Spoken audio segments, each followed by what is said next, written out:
Go inside the Crimson Tide with your hosts Rodney Orr and Gary Harris, keeping you informed on everything Alabama. Tider Insider TV, brought to you by Tuscaloosa Tourism and Sports.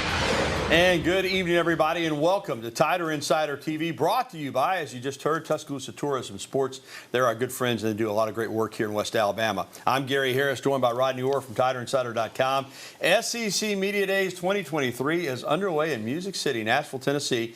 And before we get busy talking about Alabama's upcoming session on Wednesday morning, Rod, let's recap the first 2 days. Two-time defending national champion Georgia football was the main attraction at SEC Media Days Tuesday. The Bulldogs are considered a favorite again, but it's been a difficult offseason for Kirby Smart's team. Two members of the football program were killed in a crash hours after a national championship celebration in Athens. There's also been numerous incidents with players cited for driving over the speed limit, well over the speed limit, and reckless driving. On the other end, new Auburn head coach Hugh Freeze is back in the SEC. Auburn fans are excited about Freeze's arrival and curious in regards to how quickly he can turn things around. And Freeze said on Tuesday that a turnaround in any school will have a lot to do with quarterback play. And Roddy, he's absolutely right about that. Alabama is set to take the stage first tomorrow morning.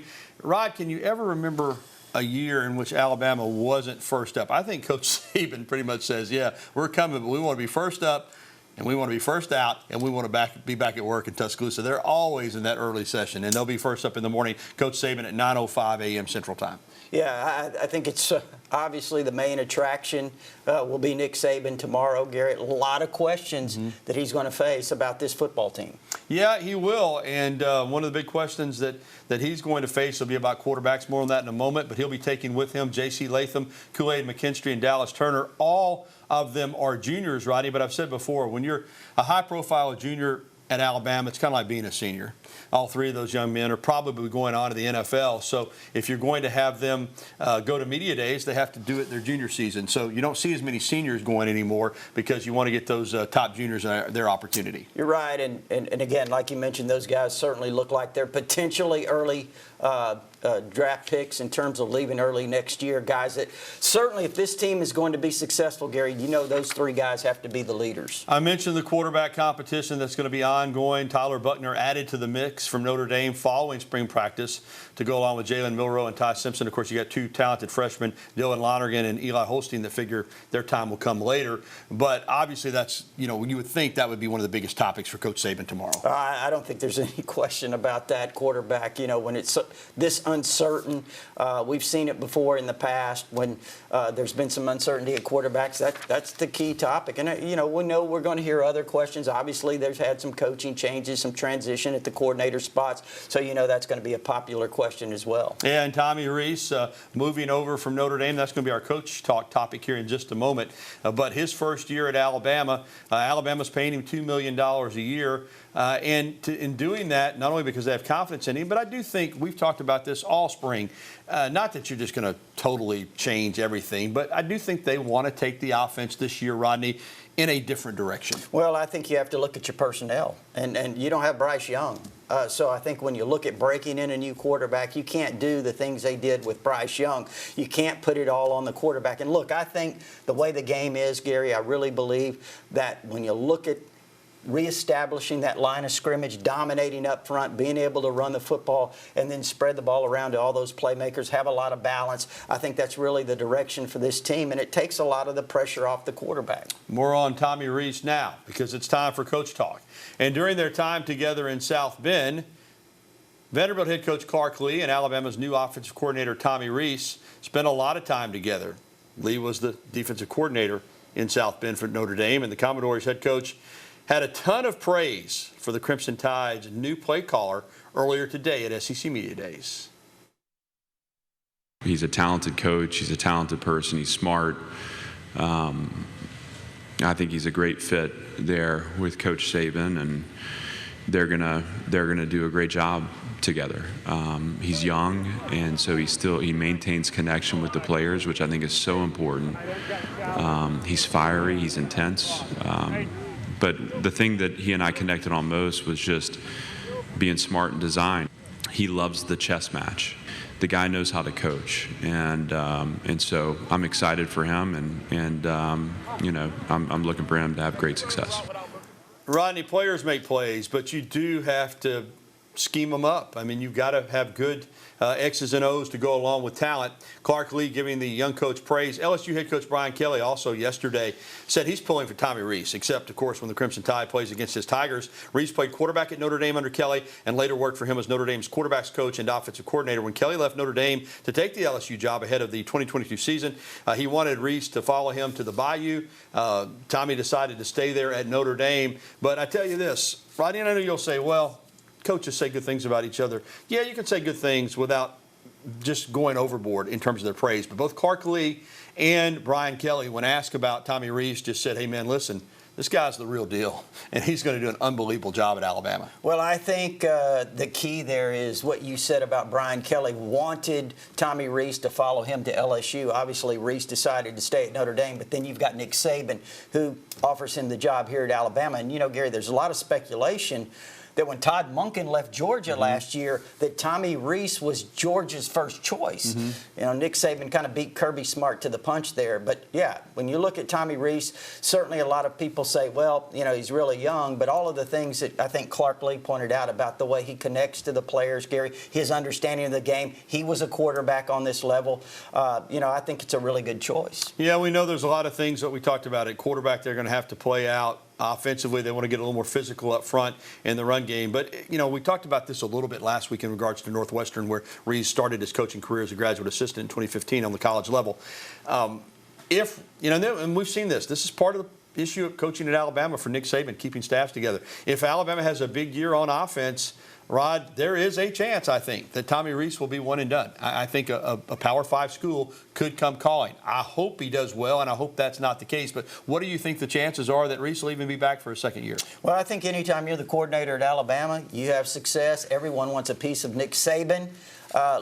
He's going to eventually have opportunities if he has success here, and you would certainly think he does. He's got a lot of weapons here. He's got a lot of young players that they can develop offensively. Again, that quarterback situation is something that's going to be interesting to watch how he develops that. But, eventually, whether it's next year or the next year, that he's going to certainly have opportunities. All right, Rod, let me mention this. Tomorrow for Alabama Day, Stu McCann and the WVUA 23 sports team will be in Nashville all day tomorrow. We're going to have coverage at 5, 6, and 10 on Nick Saban, all of the players. You'll definitely want to make sure and join us tomorrow night as we have a ton of Alabama coverage on Alabama Day. Well, more SEC news. The Southeastern Conference and Commissioner Greg Sankey have agreed to a contract extension through 2028. The 58-year-old Sankey is in his 9th year after becoming the SEC's 8th commissioner in 2015.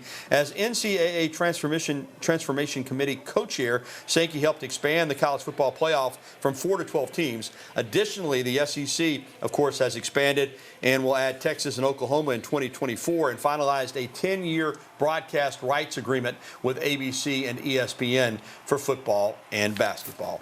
And for the first time since 2019, Alabama will host a fan day inside Bryant-Denny Stadium. It will be Saturday, August 5th. Following the open practice, a team autograph session will be held on the field exclusively for members of Yay Alabama. Keep that in mind.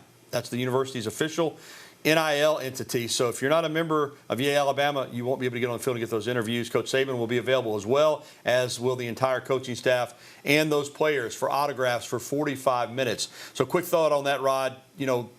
Pandemic hit in 2020. We haven't had a fan day since. It's coming back this year, which I like.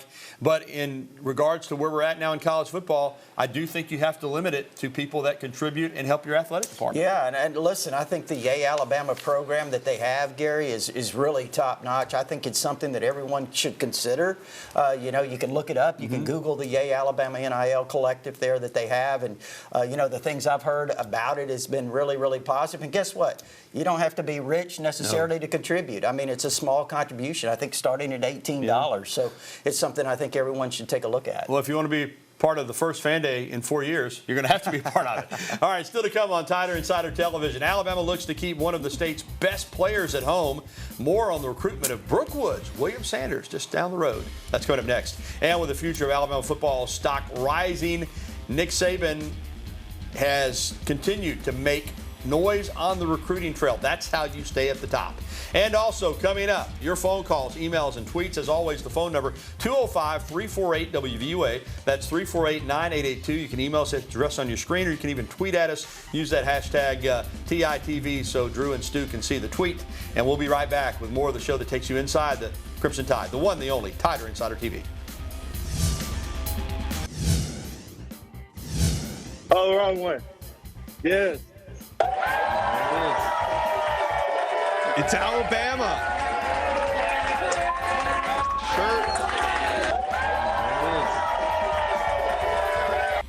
The old wrong hat trick. Welcome back into TITV, brought to you by Tuscaloosa Tourism and Sports. Alongside Rodney Orr, I'm Gary Harris. We talked last week about Alabama landing 3 commitments in one weekend.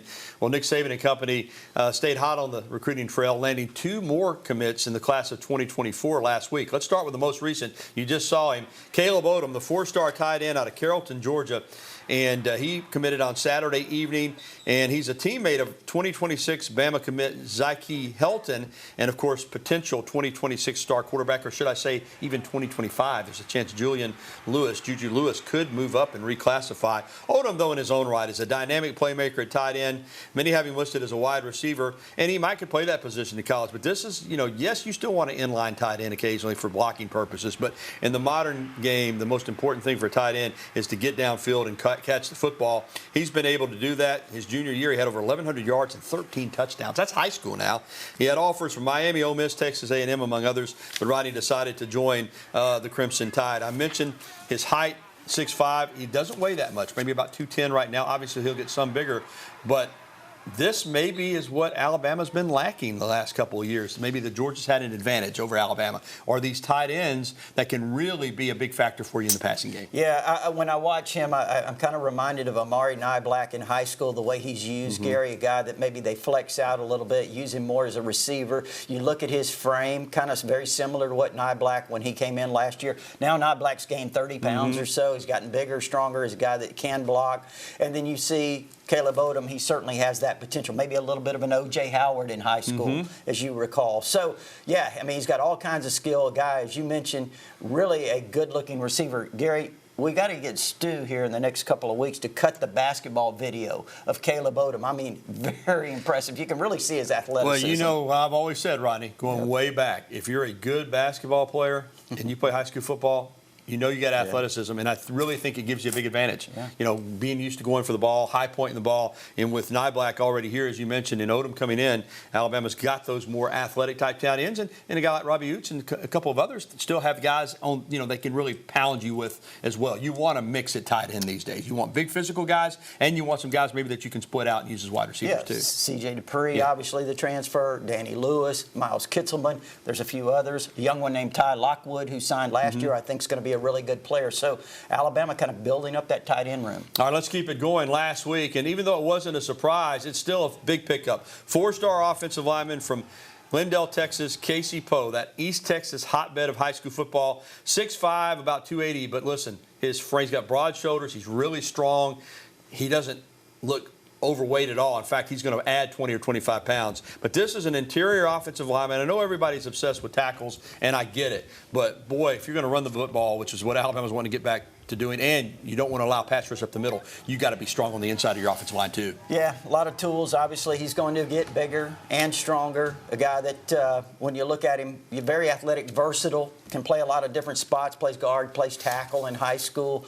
Gary, I really like him in terms of he kind of seems to be a little advanced in terms of the high school level as a technician. I think that's something that's really valuable. And again, I go back, I'll say the same thing about Caleb Odom. Now in this transfer portal, NIL area, it's very important to get the right fit, the right mental mindset. And I think these guys that Alabama are bringing in seem to be that right fit. And there could be more to come. On Friday, William Sanders, terrific interior offensive lineman at nearby Brookwood High School in Tuscaloosa County, is set to announce his final 3 are Alabama, LSU, and Mississippi State. And I don't mind saying this, Rod. And listen, we'll find out for sure on Friday afternoon at his high school at 2:30. But I think everyone would be very surprised if it isn't Alabama. Well, yeah, I mean, I think so. Obviously, a local kid that Alabama has put a lot of emphasis on. And I'll say this about William Sanders. If he were in Buford, Georgia, if he was in Hoover or Thompson or Houston, Texas, I think he would be a guy, because he's a guard, he probably wouldn't be like a 5-star player, but he would be like an upper 4-star rated player. I mean, when you look at him, he's got all the tools. I think he's one of the best kept secrets in the country. And this too, Rod, Brookwood's been down for a long time. Mike Bramlett, the head coach there, is doing a marvelous job. I texted with Coach Bramlett today. He's been at some big-time high school programs, Hoover, Hillcrest, others. And I asked him, I said, is William Sanders the best offensive lineman you've ever coached? He said, without a doubt. Yeah. I can see it. I can see it. And Brookwood's on the rise, too. Keep a lookout for them here in 2023. Well, still to come on TITV, it's going to be time to get to your phone calls. That's right. We want to hear from you, Tider Insider Nation. 205-348-9882 is the number. Also, there's the email address, TITV@WVUA23.com. And we'll be right back with more. And we want to hear from our viewers coming up next right here on this edition of Tider Insider Television.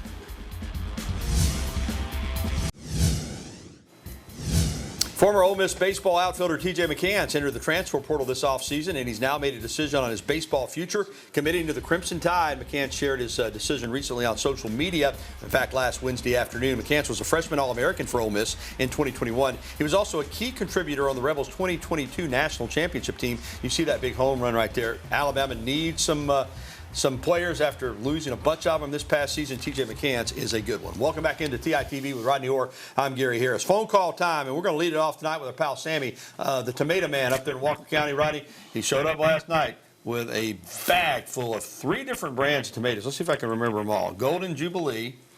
You can't remember. No, I can't. Sammy, one of them was brandy.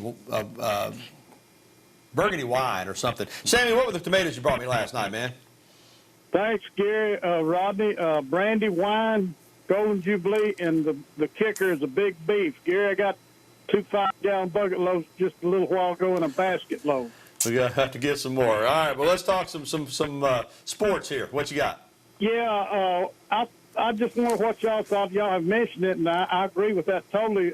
With Kevin Steele, maybe we'll get a good rotation, especially on the defensive line, and, play a lot of people, because in the playoffs you're going to play a lot of games. You need a lot of talent. We got the talent. Develop them. Bring them on. What do y'all think about that? Yeah, Sammy, Rodney and I have discussed this quite a bit, and I'm 100% in agreement with you. For one reason, you got a lot of talent. You need to get some of these guys on the field, more of them, rotation-wise, whether it's linebacker, secondary, defensive front. Play more guys. That also helps you keep guys from getting into the portal. I don't know what he would have done this year, but I got a feeling that Kenoy Kennedy is going to have a big year out of Colorado. And that's a guy here that I think is good enough to play, that they lost because they didn't play much last year. And I know he's coming off an injury, but I think there are other guys on this roster, Rodney, that are good enough to contribute on defense. But if you don't put them in the games, they don't have to stay anymore. They can just go somewhere else and play right away.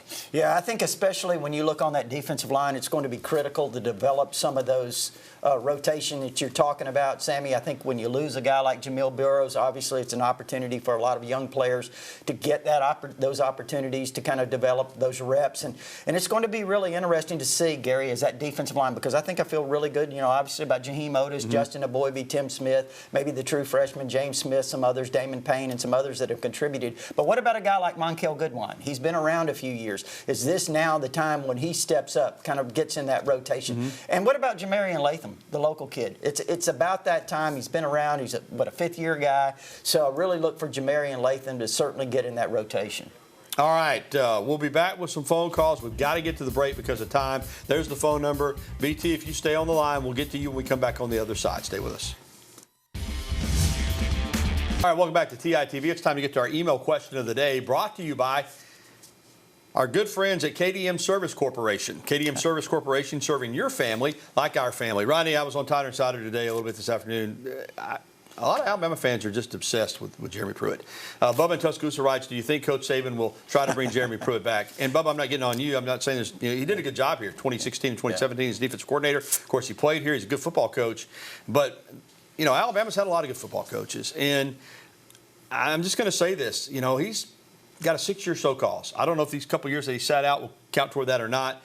If I were an Alabama fan, I'd really try to move on from Jeremy Pruitt. If at some point he comes back, he comes back. But I think Alabama football has won national championships without Jeremy Pruitt. I don't know if I've ever seen a coach, of all the coaches that come through here, and we see what Kirby Smart's doing, Sarkisian, Kiff, and others. I don't know if I've ever seen the fan base more obsessed with a coach than Jeremy Pruitt. Well, look, I think it's a shame. You know, Jeremy Pruitt's obviously, to me, maybe the best defensive coordinator in the country. Unfortunately, you know, he's in this situation now, and it's like you said, Gary. I mean, I think you obviously have to move on. But, yeah, I mean, he's a legend around here in that regard. Kind of reminds me a little bit of a modern-day Bill Oliver, as you recall. So, yeah, but I think you're right, Gary. And, Bubba, I would have to agree with Gary. It's time to move on. I think so. If at some point Tommy comes back, that would be great. All right, let's get to BT on the phone line. BT, we got to go fast, my friend. What's up, buddy? Okay, Gary. How y'all doing, Gary? Doing great, BT. I want to ask about the schedule for basketball on the East, on the West, and the other games. Okay? All right. Well, mainly because the SEC schedule is the SEC schedule, but Alabama's taking on a very, very optimistic approach to scheduling. And what I mean by that is Coach Oates wants to play anybody. They're playing Arizona. They're going to play them out in Tucson. They play Purdue in Canada. They play Ohio State in a holiday tournament. Then you got the SEC schedule. Alabama's schedule is going to be much like, you know, it is in football. It's going to be one of the best schedules in the country. The recruiting is going to reflect that, Rodney, and Alabama's trying to get to the Final Four, and the best way to do that is recruit great players and play great competition. Well, I think the competition they played pre-SEC last year went a long way to the season that they had and the recruiting year that they had. All right, thanks for the phone calls. Thanks for the email of the day, and we'll be back to wrap it up on another hot evening. It's sticky outside in Tuscaloosa. We'll be back after this. You know, I've always come out here in between recruiting trips all these years and watch my friends and heckle some, but just it's fun to see a whole bunch of the community. You know, you've been here long enough that we know a lot of people. It's more appropriate to have a golf club in the hand of Jay Sewell, Alabama men's golf coach, two-time national championship coach, but he tried his hand at tennis in the Pritchett Moore Men's City Tennis Invitational last week. This match right here, he and his partner, Charlie Adair, picked up the victory. He played well, and, man, he's a good athlete, I'll tell you that right now. All right, that is going to do it for this edition of TITV. A reminder, we'll be in Nashville tomorrow for Alabama Day. This program can be seen again tonight at 10:30 on WVUA 23, or you can catch it anytime at WVUA23.com. For Rodney Orr, I'm Gary Harris. Thanks for watching Tider Insider Television right here on WVUA 23.